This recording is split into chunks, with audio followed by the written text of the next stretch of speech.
লিকুল্লি শাইইন Zinatun feel ওয়ারা ওয়াজিনাতুল মারই তামামিল আদাবি। রাগ করেন?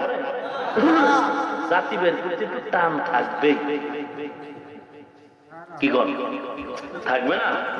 কি জাতি ভাইদের প্রতি টান থাকবে না?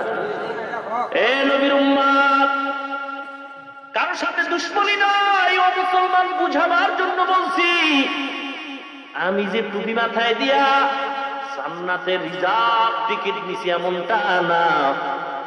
যদি এমন হইতো তাহলে বড় বড় বুজুর্গরা কবর পর্যন্ত, মরণ পর্যন্ত কাঁদতেন না। মরণ পর্যন্ত কাঁদছেন। আল্লাহ, অন্ধকার কবরে কি উপায় হবে আমার? মুসলমান ইমানদার, যাদের আমল যত বেশি তারা তত মাওলার দরবারে বেশি কাঁদবে আর বলে, আল্লাহ তুমি আমার মাফ করে দাও। এ যুবক, কয়দিন আর বাঁচবা? ও মা, পর্দার আড়ালের মা, তোমার মতো মা তো এখনো আছে। এই এলাকায় তালাশ করো, তাহাজ্জুদ পড়ে নাই? এই এলাকায় এমন মা নাই তাহাজ্জুদ পড়ে? ও মা, তুমি কেন পারবা না? হে যুবক, হুজুরদের দিকে তাকায় অজুহাত দিও না রে বাবা। তোমার দিকে তাকাও, তোমার লাইনের পিছনে তাকাও। তোমার মতো কত যুবক নামাজি, দাড়িওয়ালা, ড্রাইভারি করে, কৃষি কাজ করে, কোনদিন মাদ্রাসায় পড়ে নাই, চাকরি করে, ব্যবসা বাণিজ্য করে, কর্মচারী, শ্রমিক, কৃষি কাজ করে, দাড়িওয়ালা যুবক নামাজি আছে। তুমি পারবা না কেন? একটু হিসাবটা কইরা এরপরে ঘুমাইও। কারণ ঘুমের ঘরেও মানুষ মরেনি। বলেন, আপনি যে মরবেন না গ্যারান্টি আছে? মরণ থেকে পালাবার কোন সুযোগ নাই। হে মুমিন,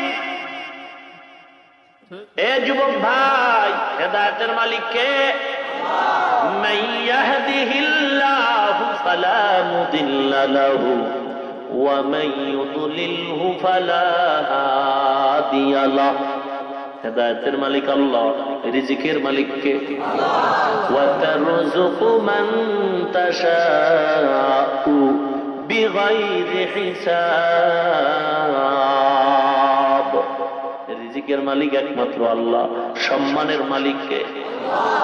অতুইজ্জু মান তাশাউ ওয়া তুযিল্লু মান তাশাউ বিয়াদিকাল খায়র ইন্নাকা আলা কুল্লি শাইইন কাদির।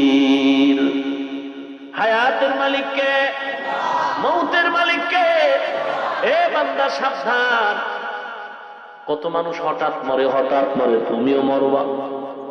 তাকায় দেখছো তোমার মতো যুবক, দাড়িওয়ালা যুবক, যুবক পুরানা পুরানা যুবক, তোমার মতো যুবক দাড়িওয়ালা, RAB, army, police, BDR, OC, BCS, পিআইজি, উকিল, ব্যারিস্টার, ম্যাজিস্ট্রেট, দাড়িওয়ালা নামাজি যুবক আছে? তুমি মুসলমান যদি হয়ে থাকো, নবীর উম্মত হয়ে থাকলে বলো কেন পারবা না? তোমার মতো যুবক দাড়িওয়ালা, ডক্টর, ডাক্তার, প্রফেসর, ইঞ্জিনিয়ার, বৈজ্ঞানিক, দার্শনিক, সাংবাদিক, সাহিত্যিক, লেখক, কবি, রাজনীতিবিদ, যুবক দাড়িওয়ালা, কোটি টাকার দোকানওয়ালা, ব্যবসায়ী আছে? বলো তুমি পারবা না কেন? জবাব দিয়ে ঘুমাবি। কোরআন সত্য, কোরআন সত্য। গুনাহ নিয়ে কবরে গেলে জুতার বাড়ি খাবি, এটাও সত্য। কোরআন যদি ভুল হয়, তামগো আজও ভুল। কোরআন যদি সত্য হয়, সব ওয়াজ সত্য। ভাইরা আমার, কেন আপনি দাড়িটা রাখতে পারবেন না? কেন 5 ওয়াক্ত নামাজ পড়তে পারবেন না? কি সমস্যা? কি দাড়ি কামাইলে কতটা লাভ হয়, কি ফায়দা হয় বলো? একটা স্টাম্প আনো, স্টাম্পে সিগনেচার দিয়ে আমাকে লেখে বলো দাড়ি কামাইলে এই এই এই এই ফায়দা হয়। দিতে যদি পারো, আমি সমস্ত মানুষের সামনে ওয়াদাবদ্ধ হলাম, আমিও দাড়ি কামাইয়া দেব। স্টাম্প দাও, কত ফায়দা হয় দাড়ি কামাইলে, দাও। তুমি লাভ কতটুকু হয়েছে বলো? মোটেও তো পারবা না, লাভ তো হয় নাই। চেহারাটা এখন তাকায় দেখছো এনার সামনে? তোমাদের জাতি ভাই বৈজ্ঞানিকরা কি কইছে? স্কুল কলেজ ভার্সিটির ছাত্র, তোমাদের মতো ছাত্র স্কুল কলেজ ভার্সিটিতে লেখাপড়া করে, দাড়িওয়ালা নামাজি নাই? তোমাদের জাতি ভাই বৈজ্ঞানিকরা বলছে চারিটা কথা বলছো, একটা কবিরা গুনাহ হয়ে গেছে, দুইবার মিথ্যা কথা বলছো, দুইটা কবিরা গুনাহ হয়ে গেছে। দাড়ি কাটো আর ছাড়ো দোনো দলের গুনাহ সমান। একদল পুরাটাই ক্লিন করে, আর এক দল একেবারে গালের সাথে মিলায় রাখে, মনে হয় ইন্দুর বান্দরে কামড়ায় সব সাইজ করে রাখে।